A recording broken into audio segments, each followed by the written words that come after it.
Season 6 നടക്കുന്ന സമയത്ത് season 5 മത്സരാർത്ഥികളോ season 4 മത്സരാർത്ഥികളോ കാണിക്കുന്ന കോമാളിത്തരങ്ങളെയും വിവരക്കേടുകളെയും അവർക്ക് സംശയം ഉളവാക്കുന്ന രീതിയിലാവരുത്. അതുകൊണ്ട് പരമാവധി സംസാരിക്കുമ്പോൾ വ്യക്തിപരമായിട്ടല്ലാതിരിക്കുക എന്നതാണ് ഞാൻ ആഗ്രഹിച്ചിരുന്നത്.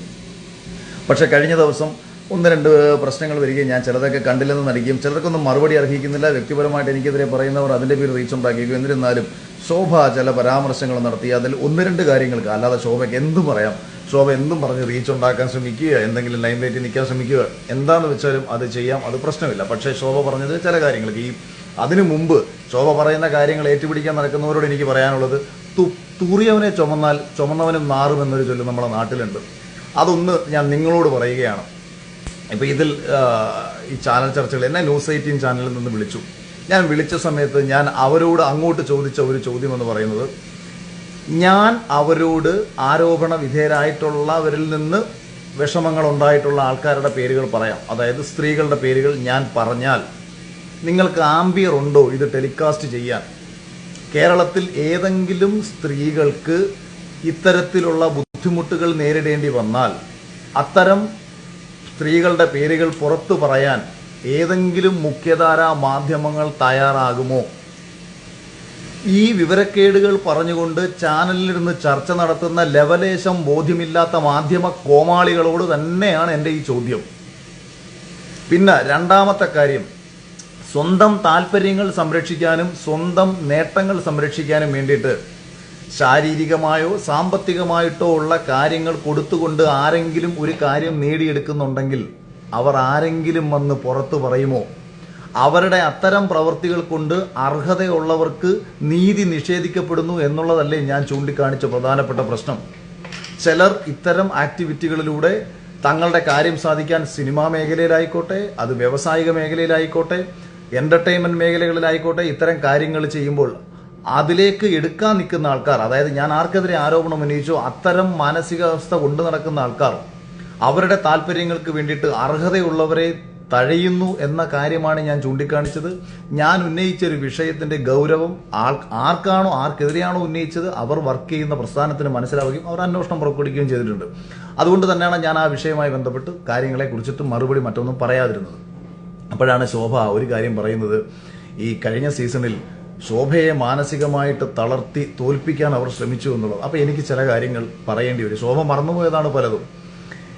70 ദിവസത്തിന് ശേഷം ടിക്കറ്റ് ടു ഫിനാലെ എന്ന് പറയുന്ന ഒരു ടാസ്ക് കൊണ്ടുവരുന്നു. ഈ ടിക്കറ്റ് ടു ഫിനാലെ ടാസ്ക് കൊണ്ടുവരുമ്പോൾ ആരെ സപ്പോർട്ട് ചെയ്യാനാണ് എന്നത് നിങ്ങൾക്ക് കൃത്യമായിട്ട് നിങ്ങൾക്ക് മനസ്സിലാവും.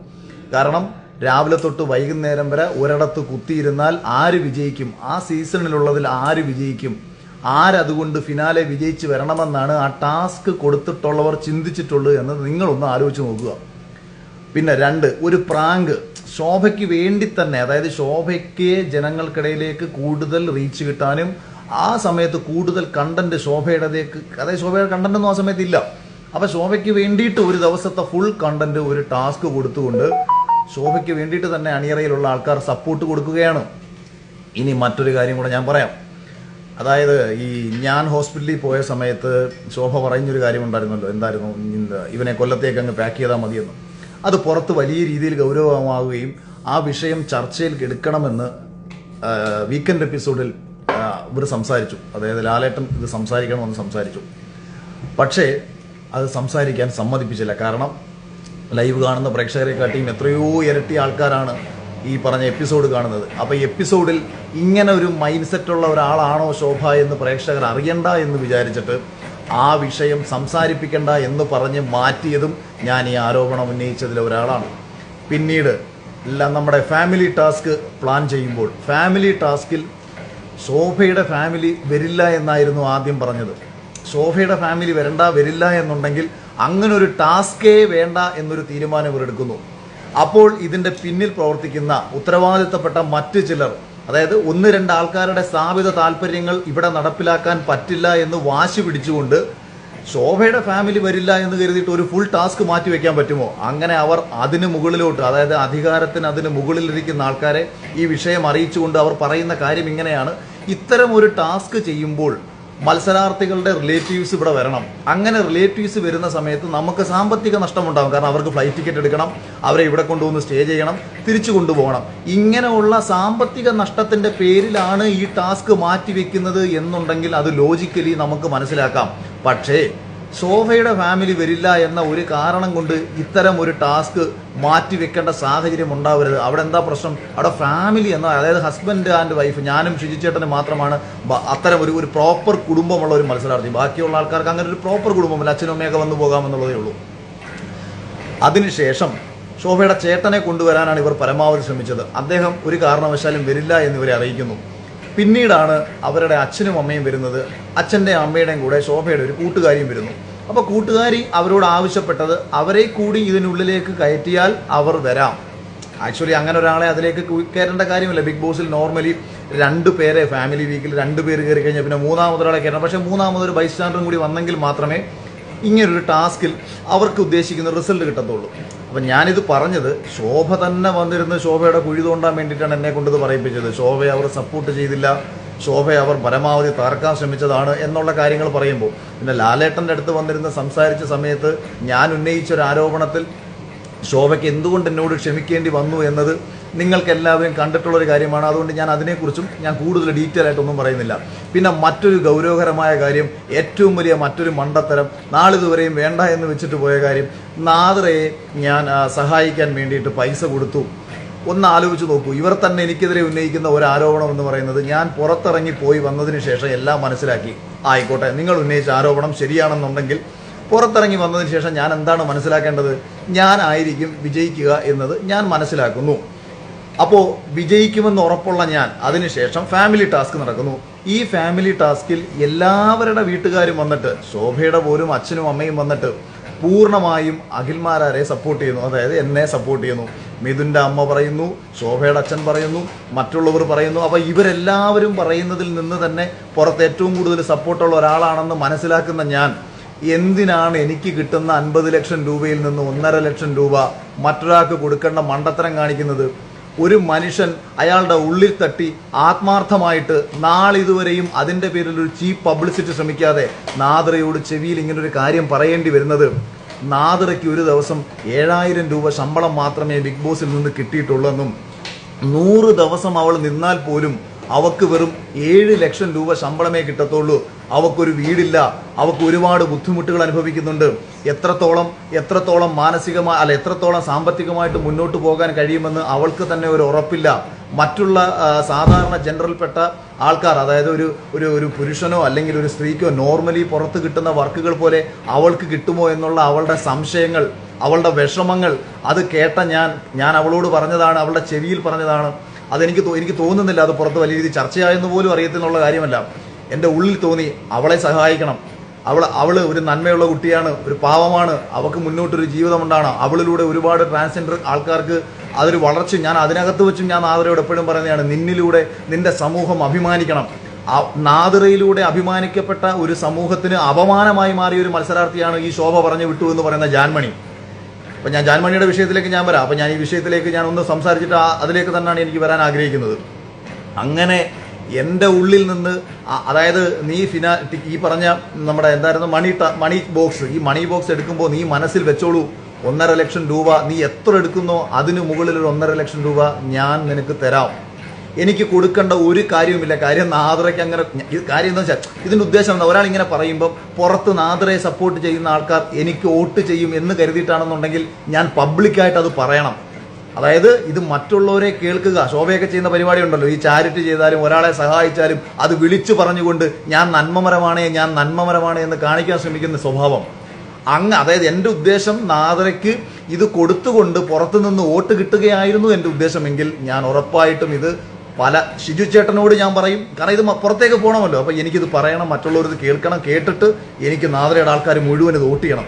ഇത് പറഞ്ഞത് നിങ്ങൾ ആരെങ്കിലും ഈ നാളിതുവരെ 1 വർഷമായി ഞാൻ ഈ പൈസ, എനിക്ക് ഫസ്റ്റ് പൈസ കിട്ടിയപ്പോൾ ഞാൻ കൊടുത്തു കഴിഞ്ഞു, ഞാനിത് പറയുകയോ നാദ്ര ഇത് പറയുകയോ ചെയ്തിട്ടുണ്ടോ?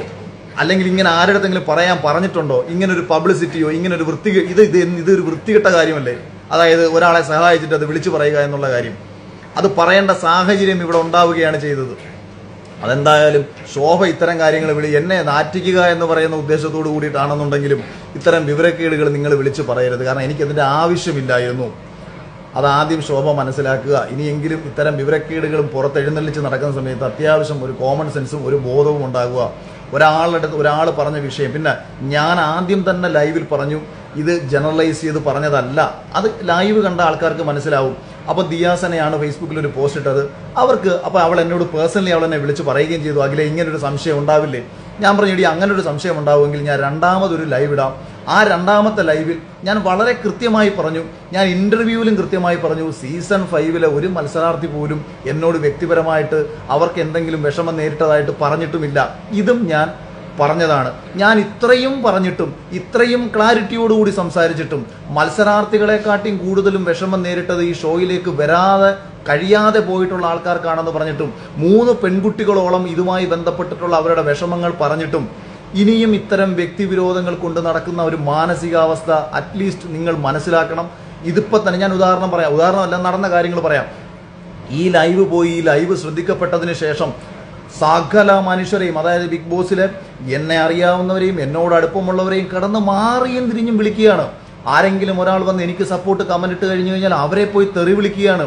വിഷ്ണുവിനെ ഉൾപ്പെടെ വിളിച്ചു എന്ന് പറയുമ്പോഴത്തേക്ക് നിങ്ങളൊന്ന് ആലോചിച്ച് നോക്കൂ. ഒരു കാര്യവുമില്ലാതെ ഓരോരുത്തരെ വിളിച്ച് കുത്തിത്തിരിപ്പിച്ച് സ്വന്തം താല്പര്യം സംരക്ഷിക്കാൻ വേണ്ടിയിട്ട് ഈ മീഡിയാസിന്റെ മുന്നിലേക്ക് കൊണ്ടുവന്ന് എന്തിനാണ് ഇങ്ങനെ ചെയ്തുകൊണ്ടിരിക്കുന്നത്? ഞാൻ ഇവരെ പറ്റിയിട്ടോ മറ്റാരെ പറ്റിയിട്ടോ ഏതെങ്കിലും ഒരു മത്സരാർത്ഥിയെ പറ്റിയോ നമ്മളിങ്ങനെ മോശം പറഞ്ഞോ? നമ്മൾ ഏതെങ്കിലും ഇപ്പം ഞാൻ ഈ പറഞ്ഞതിൻ്റെ ഒരു കോണ്ടെക്സ്റ്റ് നിങ്ങൾ മറ്റ് വെളിയിൽ വേറെ എന്തെങ്കിലും രീതിയിൽ എടുക്കാം. ഞാൻ ഇപ്പം നാളെയിൽ ഒരാൾ വന്നിരുന്ന് പറയുന്നു സിനിമാ മേഖലയിൽ കാസ്റ്റിംഗ് കൗച്ചുണ്ട്, അല്ലെങ്കിൽ സിനിമയിൽ അല്ലെങ്കിൽ ഒരു പർട്ടിക്കുലർ സ്ഥാപനത്തിൽ ആൾക്കാരെ ജോലിക്ക് എടുക്കുന്നതിന് മുമ്പ് കാസ്റ്റിംഗ് കൗച്ചുണ്ട്. ഇപ്പം എയർ ഹോസ്റ്റസ് പോലെയുള്ള സൗന്ദര്യം പ്രാധാന്യം കൽപ്പിച്ചുകൊണ്ട് കൊടുത്തു കയറുന്ന ജോലികളിൽ കാസ്റ്റിംഗ് കൗച്ചുണ്ട് എന്നൊക്കെ പറഞ്ഞാൽ അവിടെ ഇന്നലകളിൽ കയറിയിട്ടുള്ള എല്ലാവരും അങ്ങനെ ആണോ എന്നാണോ ചിന്തിക്കേണ്ടത്? അപ്പോൾ ഇത്തരം വൃത്തികെട്ട മാനസികാവസ്ഥകൾ കൊണ്ട് നടക്കുന്ന ആൾക്കാരെ നിങ്ങളൊന്ന് മനസ്സിലാക്കി വെക്കുക. ഇനി ജാൻമണി ദാസിന് ഞാൻ ഒരു മറുപടി കൊടുത്തു. എന്താ കാര്യം? ഈ ജാൻമണി എന്ന് പറയുന്ന സ്ത്രീ ഉള്ളിൽ കൊണ്ട് നടക്കുന്ന അഹങ്കാര മനോഭാവവും മറ്റുള്ള ആൾക്കാരെ തേർഡ് ക്ലാസ് ആക്കി ചിത്രീകരിക്കാനും അവരെ കാലിൻ്റെ അടിയിലിട്ട് ചവിട്ടി മെതിക്കാനും അല്ലെന്നുണ്ടെങ്കിൽ ഞാൻ ബിസിനസ് ക്ലാസ്സിൽ സഞ്ചരിക്കുന്ന ലേഡിയാണ് എന്ന് പറഞ്ഞുകൊണ്ട് വളരെ വൃത്തികെട്ട രീതിയിൽ ഓപ്പോസിറ്റ് നിൽക്കുന്ന ആൾക്കാർക്കെതിരെ സംസാരിക്കുന്ന സ്വയം എന്തോ വലിയ സംഭവമാണെന്ന് വിചാരിക്കുന്ന ആ ജാൻമണി ഈ ശോഭയാണ് ജാൻമണി അകത്തേക്ക് കയറ്റിവിട്ടു എന്നുള്ളത് ബിഗ് ബോസിൽ പോകുന്നതിന് മുൻപ് തന്നെ ശോഭ എന്നോട് പറഞ്ഞതാണ്. ഈ സീസൺ തുടങ്ങുന്നതിന് മുമ്പ് തന്നെ എന്നോട് പറഞ്ഞതാണ്. ഞാൻ ഈ ഷോ കണ്ടപ്പോഴും ഞാൻ ആലോചിച്ചു, മലയാളം നേരാമണ്ണം പോലും പറയാൻ അറിയാൻ വയ്യാത്ത തത്തത്ത പുത്തത്ത കിത്തത്ത പറയുന്ന ഒരു ലേഡി, അവരാണെന്നുണ്ടെങ്കിൽ ട്രാൻസ്ജെൻഡർ കമ്മ്യൂണിറ്റിക്ക് തന്നെ അപമാനം. നാദ്രയിലൂടെ ലഭിച്ച ഒരു അഭിമാനം ഈ ജാൻമണിയിലൂടെ അവർ പരിപൂർണമായും അവരുടെ സ്വഭാവം കൊണ്ട് നഷ്ടപ്പെടുത്തി. അവർ ആ ഹൗസിനുള്ളിൽ കാട്ടിക്കൂട്ടിയ ഞാനപ്പം ഇവരുടെ ചില കണ്ടന്റുകൾ കണ്ടപ്പോൾ തന്നെ ഞാൻ വിചാരിച്ചിട്ടുണ്ട്, ഇതിനകത്ത് ഞാൻ ഉണ്ടായിരുന്നുണ്ടെന്നുണ്ടെങ്കിൽ ഒരക്ഷരം മിണ്ടാത്ത രീതിയിൽ ഇവളെയൊക്കെ ഞാൻ ആക്കി തീർത്തേനെ. ഇവളുടെയൊക്കെ അഹങ്കാരത്തിന് ഇവളുടെ ബിസിനസ് ക്ലാസ്സും ഇവളെ മറ്റേ ക്ലാസ്സും മറിച്ച ക്ലാസ്സും ഒക്കെ കേട്ടപ്പോൾ തന്നെ എനിക്ക് എൻ്റെ പെരുവരലിൽ നിന്ന് ചൊറിഞ്ഞു വന്നതാ. അതായത് ഇപ്പം ഏത് ജോലിക്ക് അഭിമാനമുണ്ട്, ഒരു സംശയവുമില്ല. ഞാൻ നാളിതുവരെ എൻ്റെ അച്ഛനോട് തട്ടടിക്കുന്ന ഒരാളാണ്. എൻ്റെ അമ്മ ഇന്നും തൊഴിലുറപ്പ് ചെയ്ത് ജീവിക്കുന്ന ഒരു സ്ത്രീയാണ്. ഞാൻ അഭിമാനത്തോടു കൂടി അവരുടെ ഒപ്പം പോയി നിന്ന് അവർക്കൊപ്പമുള്ള വീഡിയോ പങ്കുവെച്ചിട്ടുള്ള ഒരാളാണ്. ഇന്നും ഏറ്റവും സാധാരണക്കാർക്കൊപ്പം പോയിരിക്കാൻ ആഗ്രഹിക്കുന്ന ഒരാളാണ് ഞാൻ. വർഷം 1 ബിഗ് ബോസ് വിജയിച്ചതിന് ശേഷം ഇതുവരെ ഏതെങ്കിലും ഒരു സിനിമാക്കാരുടെ കൂടെയുള്ള ഫംഗ്ഷനുകളിലോ അല്ലെങ്കിൽ സിനിമയുടെ ലോഞ്ചുകളിലോ മറ്റുള്ള സ്ഥലങ്ങളിലോ നിങ്ങൾ ആരെങ്കിലും എന്നെ കണ്ടിട്ടുണ്ടോ? ഞാൻ ഒരു സ്ഥലത്തും ഇത്തരം ഷോ ഓഫ് കാണിക്കുന്ന ഒരു സ്ഥലങ്ങളിലും പോകാൻ ഞാൻ ആഗ്രഹിക്കാറില്ല. ഇവരെല്ലാവരും എന്നെ വിളിച്ചിട്ടുള്ളതാണ്. ഈ അടുത്തിടെ നടന്ന പല സിനിമാക്കാരുടെ കല്യാണങ്ങൾ ഇവിടെ എല്ലാം നടന്ന് ഷോ കാണിക്കും. ഞാൻ പോകാൻ കഴിയുമായിരുന്നിട്ടും ചില സ്ഥലത്ത് ഞാൻ പോയിട്ടില്ല. എനിക്ക് പൊതുവെ ഈ സിനിമ എന്ന് പറയുന്ന കപട മേഖലയിലും കാപട്യം കാണിച്ച് ജീവിക്കുന്ന ആൾക്കാരുടെ ഷോ ഓഫ് കാണിക്കാൻ ഞാൻ ആഗ്രഹിക്കാറില്ല. എനിക്ക് ഏറ്റവും താഴെ തട്ടി നിൽക്കുന്നവരോടും സാധാരണക്കാരനൊപ്പവും ചേർന്ന് നിൽക്കാനാണ് ഞാൻ എല്ലായ്പ്പോഴും ആഗ്രഹിച്ചിട്ടുള്ളത്. അവരെയാണ് ചേർത്ത് പിടിച്ചതും. പക്ഷേ അങ്ങനെ ചേർത്ത് പിടിക്കുമ്പോഴും ഏത് ജോലി എന്നുള്ളതല്ല പ്രശ്നം, കയ്യിലിരിപ്പാണ് പ്രശ്നം. അതായത് ഇപ്പം ഒരാൾ ഓടയിൽ നിന്ന് വേസ്റ്റ് കോരുന്ന ജോലിയാണ് ഒരാൾ ചെയ്യുന്നതെന്ന് വെച്ചോ. ആ ഓടയിൽ നിന്ന് വേസ്റ്റ് കോരുന്നവൻ തൊട്ടപ്പുറത്ത് ഒരു മലം കോരുന്ന ഒരാളെ കണ്ടാൽ അയാളെ നോക്കിയിട്ട് ഇവൻ പറയുകയാണ്, മാറി നിൽക്കടാ മലം കോരി, നീ ആരെന്നാടാ നിന്റെ വിചാരം എന്ന് പറഞ്ഞ് മറ്റേവനെ ആക്ഷേപിച്ചാൽ നമ്മൾ അവൻ്റെ മുഖത്തോക്കി ചോദിക്കും, നീയും ഓടയിൽ നിന്ന് വേസ്റ്റ് കോരുന്ന പണിയല്ലടാ നീയും ചെയ്തുകൊണ്ടിരിക്കുന്നതെന്ന്. അത് അവന്റെ വർത്തമാനത്തിനും അവന്റെ കയ്യിലിരിപ്പിനുമാണ് ആ ചോദ്യം ചോദിക്കുന്നത്. അത് കേട്ടോണ്ട് നിൽക്കുന്ന പുരോഗമന ടീംസ് വന്നിട്ട് എൻ്റെ അടുത്ത് ഓടയിൽ നിന്ന് ഇത് കോരുന്നവനെ അഖിൽമാരാർ ആക്ഷേപിച്ചോ എന്ന് ചോദിച്ചാൽ ഓടയിൽ നിന്ന് കോരുന്നവരെ അല്ല ആക്ഷേപിച്ചത്. യവന്റെ വർത്തമാനം നീ കുറച്ചു മുമ്പ് കേട്ടിരുന്നോ? യവന്റെ സ്വഭാവം നിനക്കറിയാമോ? അവിടെയാണ് നമ്മൾ എതിർക്കാൻ പോകുന്നത്. ഈ ജാൻമണി എനിക്കെതിരെ ഈ ശോഭ പറഞ്ഞതും കേട്ടിട്ട്, ശോഭയുടെ വായും കേട്ടിട്ട് ഇവിടെ വന്നിരുന്ന് എനിക്കെതിരെ സംസാരിച്ചിട്ടുണ്ട്. അവൻ എവൻ മറ്റവൻ മറിച്ചവൻ മാടേ കോടയെന്നും പറഞ്ഞുകൊണ്ട് വളരെ ആക്ഷേപിച്ചിട്ടുള്ള രീതിയിലാണ് ഇവള് വീഡിയോ ഇട്ടത്.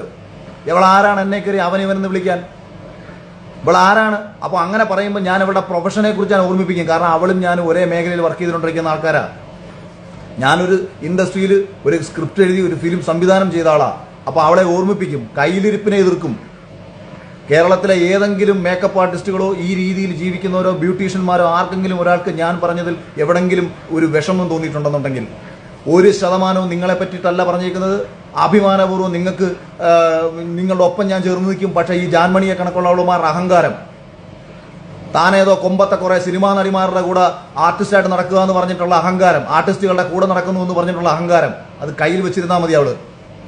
അവള് നോറ എന്ന് പറയുന്ന ഒരു പെൺകുട്ടിയുടെ മുഖത്ത് നോക്കിയിട്ട് 3rd ക്ലാസ് ആണെന്നും അവളെ ചവിട്ടി അരയ്ക്കുമെന്നും ശവിച്ചില്ലാതാക്കുമെന്ന് പറഞ്ഞവളാ. എവളുടെ ശാപം എവിടെ വെക്കാനാ? ക്വാളിറ്റിയുള്ള സ്ത്രീകൾ, ഈ ഞാൻ പറയാം, ഒരു ലൈംഗിക വൃത്തി ചെയ്ത് ജീവിക്കുന്ന ഒരാൾക്ക് പോലും അയാൾക്ക് അഭിമാനമുണ്ട്. അയാൾ ശപിച്ചാൽ പോലും ആ ശാപം പുറത്ത് ഒരു മനുഷ്യനെ ബാധിക്കും. അതുപോലല്ല ഇതുപോലുള്ള അഹങ്കാരികൾ അവൾ ശപിച്ചില്ലാതാക്കുമെന്ന് അവൾക്കെതിരെ പറയണമെന്ന് ആഗ്രഹിച്ചിട്ട് അവൾക്കെതിരെ തന്നെ അത് പറഞ്ഞത്. പിന്നെ അപ്പം ആ 2 വിഷയത്തിനും ക്ലാരിറ്റി കിട്ടിയെന്ന് വിശ്വസിക്കുന്നു. ഇനി എനിക്കൊന്ന് ശോഭ പറഞ്ഞ മറ്റു വിഷയങ്ങൾക്കൊന്നും എനിക്ക് പ്രത്യേകിച്ച് ആരുടെടുത്തും സംശയിച്ച് മറുപടി പറയേണ്ട കാര്യങ്ങളില്ല. പിന്നെ ഇവർ ഈ ആവർത്തിച്ച് പറയുന്ന മറ്റൊരു സാധനം, ഈ പുറത്ത് പോയി തിരിച്ചു വന്നാൽ, അതായത് ഇപ്പോൾ ഈ സീസണിൽ ഇപ്പം ജാസ്മിൻ എന്ന് പറയുന്ന ഒരു മത്സരാർത്ഥി സപ്പോസ് പുറത്തു പോകുന്നു എന്ന് വെച്ചോളൂ. ജാസ്മിൻ പുറത്തു പോയിട്ട് കുറച്ച് കാര്യങ്ങൾ അറിയുകയാണ്. അതായത് ഗബ്രിയും ജാസ്മിനും തമ്മിലുള്ള റിലേഷൻഷിപ്പിൽ ജാസ്മിന് ഭയങ്കര നെഗറ്റീവാണെന്നും ഗബ്രിയെ മാറ്റി നിർത്തി കഴിഞ്ഞാൽ ജാസ്മിന് സപ്പോർട്ട് ഉണ്ടാകുമെന്ന് അവൾ പുറത്തു പോയിട്ട് തിരിച്ചു വരുമ്പോൾ മനസ്സിലാക്കുന്നു. അങ്ങനെ പുറത്തു പോയി തിരിച്ചു വന്ന ജാസ്മിൻ 50 ദിവസം എങ്ങനെയാണോ ഹൗസിൽ നിന്നത് അതിൽ നിന്ന് പരമാവധി സ്വഭാവത്തിൽ വ്യത്യാസങ്ങൾ വരുത്തുന്നു. ആ വ്യത്യാസങ്ങൾ എന്താണ്? പുറത്തുള്ള പ്രേക്ഷകരുടെ ഇഷ്ടാനിഷ്ടങ്ങൾ മനസ്സിലാക്കി സ്വഭാവത്തിലൊരു വ്യത്യാസങ്ങൾ വരുത്തി പെരുമാറുന്ന സമയത്താണ് ഒരാൾ പുറത്തു പോയി തിരിച്ചു വരുമ്പോൾ അയാൾക്ക് എന്തോ മനസ്സിലായെന്നും അയാൾ ഇന്നലെ വരെ കളിച്ച ഗെയിമല്ല കളിക്കുന്നതെന്നും മനസ്സിലാക്കുന്നത്. ഞാൻ 61ാമത്തെ ദിവസം പുറത്തുപോയി തിരിച്ചു വന്നതിന് ശേഷം നിങ്ങൾ എന്നെ ഏറ്റവും കൂടുതൽ ആക്ഷേപിച്ചിട്ടുള്ള മുണ്ടുപൊക്കി എന്ന് പറയുന്ന പ്രശ്നമാണ് സംഭവിക്കുന്നത്. അപ്പം ഞാനത് മാപ്പ് പറഞ്ഞിട്ട് പ്രേക്ഷകർ ഇഷ്ടം പിടിച്ചു പറ്റിയെങ്കിൽ ഇരുന്നാൽ പോരെ? ഞാൻ ചെയ്ത ആക്ടിവിറ്റീസിൽ ഞാൻ ഉറച്ചു നിൽക്കുകയും അവർക്കെതിരെ സംസാരിക്കുകയും ആ ടാസ്കിൽ ഏറ്റവും മനോഹരമായി പെർഫോം ചെയ്യുകയും ചെയ്ത ഒരാളാണ് ഞാൻ. അതുകൊണ്ട് ഈ ആരോപണങ്ങളും ആക്ഷേപങ്ങളും ഉന്നയിക്കുമ്പോൾ എന്തെങ്കിലും സത്യമുണ്ടോ എന്ന് നോക്കണം. ഞാൻ പറഞ്ഞ വിഷയം കേരളത്തിൽ ഇനി നാളെയിൽ നടക്കാൻ പാടില്ല. അവരത് അറിയണം. അതിനകത്തൊരു അന്വേഷണം ഉണ്ടാവണം. ഇനിയും നാളെയിൽ ഈ മേഖലയിലേക്ക് കടന്നു വരാൻ ആഗ്രഹിക്കുന്ന ഒരു കുട്ടിക്ക് അവസരങ്ങൾ നിഷേധിക്കപ്പെടാൻ ഇത്തരം കാരണങ്ങൾ കൊണ്ട് പാടില്ല എന്ന ഉദ്ദേശശുദ്ധിയോടുകൂടി പറഞ്ഞ കാര്യങ്ങളെ, ഒരാളെ പോലും വ്യക്തിപരമായി ആക്ഷേപിക്കാത്ത കാര്യങ്ങളെ, സാധാരണ നമ്മളൊരു സിനിമാ നടനെതിരെ പറഞ്ഞാൽ ആ സിനിമാ നടന്റെ ഫാൻസ് വന്നിട്ട് നമ്മളെ ചീത്ത വിളിക്കും.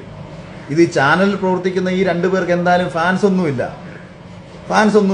പിന്നെ ഇപ്പോൾ എനിക്കെതിരെ ഒരു പഴയൊരു മത്സരാർത്ഥിയുടെ അച്ഛൻ പോലും PR കൊടുത്തേക്കുന്നതാണ് ഞാൻ അറിഞ്ഞത്. അതായത് നമുക്കെതിരെ പറയണമെന്ന് കാര്യം, പുള്ളിക്ക് എന്തെങ്കിലും ഹൈപ്പ് കിട്ടുന്നത്. അപ്പോൾ കിട്ടിയ ഒരു അവസരത്തിൽ നമുക്കെതിരെ എന്തെങ്കിലും പറഞ്ഞ് ഹൈപ്പ് ഉണ്ടാക്കാൻ നടക്കുന്നവരങ്ങ് നടന്നോ. ഇനി ഈ വിഷയത്തിൽ ഇനി ആർക്കെങ്കിലും ഒരു കാര്യം കൂടെ ഞാൻ പറയാം. അവിടെയും ഇവിടെയും ഇരുന്ന് യൂട്യൂബിലും വീഡിയോസിലും പിന്നെ സൈബർ ബുള്ളിങ്ങിനെ കുറിച്ച് ഇവർ പറയുന്നു. ഇവരുടെ വിചാരം എന്താ ഇവർക്ക് മാത്രമാണ് സൈബർ ബുള്ളിങ് എന്ന? ഇത് എനിക്കെതിരെയും അതിശക്തമായി നടക്കുന്നുണ്ട്. എൻ്റെ ഭാര്യയുടെയും എൻ്റെ അമ്മയുടെയും വരെ പേരും പറഞ്ഞിട്ട് എൻ്റെ ഭാര്യയും എൻ്റെ അമ്മയും ഏഷ്യാനെറ്റിൽ പോയി കിടന്നു കൊടുത്തത് കൊണ്ടാണ് എനിക്ക് കപ്പ് കിട്ടിയതെന്ന് പറഞ്ഞ് നടന്ന് വീഡിയോസ് ഇടുന്ന ആൾക്കാരുണ്ട്. ആരാണ് ഇതിൻ്റെ പിന്നിൽ? അപ്പം ഇത് ഈ വിക്ടിമും ഇരവാദവും ഉന്നയിച്ചുകൊണ്ട് നടക്കാൻ വെറും കോമാളിയല്ല ഞാൻ. ഒരു പബ്ലിക് ഫിഗർ ആകുന്ന സമയത്ത് ആൾക്കാർ എതിർക്കും, ആൾക്കാർ അനുകൂലിക്കും. ഇതൊക്കെ സംഭവിക്കുന്നത് സ്വാഭാവികമാണ്. നമ്മളതെല്ലാം കേൾക്കാൻ ബാധ്യസ്ഥരുമാണ്. ഇന്നലകളിലും ഒക്കെ തന്നെ ഒരുപാട് സൈബർ ബുള്ളിങ് ഇവർക്ക് ഉണ്ടായിട്ടുണ്ട്. അതുകൊണ്ട് ഈ ഒരു വിഷയത്തിൽ പറഞ്ഞ് എടുത്ത് പൊക്കിപ്പിടിച്ച് ഞങ്ങളെയാണേ എന്നൊന്നും പറയേണ്ട കാര്യവുമില്ല. അപ്പം ഇനി ആർക്കെങ്കിലും എന്നോട് സംസാരിക്കാനുണ്ടെങ്കിൽ കണ്ണീ കണ്ട ഓൺലൈൻ ചാനലുകളിലും അവിടെ എവിടെയും പോയിരുന്നിട്ട് സംസാരിച്ച് സമയം കളയേണ്ട കാര്യമില്ല. എൻ്റെ അടുത്ത് വന്ന് സ്ട്രെയിറ്റ് സംസാരിക്കുക. അതിനുള്ള ആംബിയർ ഉണ്ടെന്നുണ്ടെങ്കിൽ, അതിനുള്ള ആത്മാഭിമാനവും ധൈര്യവും ഉണ്ടെന്നുണ്ടെങ്കിൽ വരാം. ഇനി അതല്ല, എൻ്റെ അടുത്ത് തർക്കിച്ച് ജയിക്കാനോ വിഷയത്തിൻ്റെ മെറിറ്റ് പറഞ്ഞ് സംസാരിക്കാനോ ഒക്കെ എന്ത് വേണമെങ്കിലും നിങ്ങൾക്ക് ആ ഇത്തരം കാര്യങ്ങളിൽ എന്ത് വേണമെങ്കിലും ആകാം. അല്ലാതെ ഇനി നിങ്ങൾക്ക് ആർക്കും വേണ്ടിയിട്ട് ഇൻഡിവിജ്വലി വന്ന് പറയത്തില്ല. ഇന്നത്തെ എപ്പിസോഡിൽ ലാലേട്ടൻ പറയാനുള്ളതും, അല്ലെങ്കിൽ എനിക്ക് തോന്നുന്നു ചാനൽ അവർ പറയാനുള്ള അവരുടെ ഭാഗം ന്യായീകരിക്കും. അതിനുശേഷം നമ്മുടെ മറ്റ് അന്വേഷണത്തിൻ്റെ ഭാഗമായിട്ടുള്ള കാര്യങ്ങൾ സംസാരിക്കുക എടുക്കുകയും ചെയ്യും. ഓക്കെ, അപ്പോൾ താങ്ക് യു. വിമർശകർ കോമാളികളെ, നിങ്ങൾ ഇനിയും ഈ പറയുന്ന ആൾക്കാരുടെ തീട്ടം ചുമന്ന് നിങ്ങൾ ജീവിച്ചോളൂ.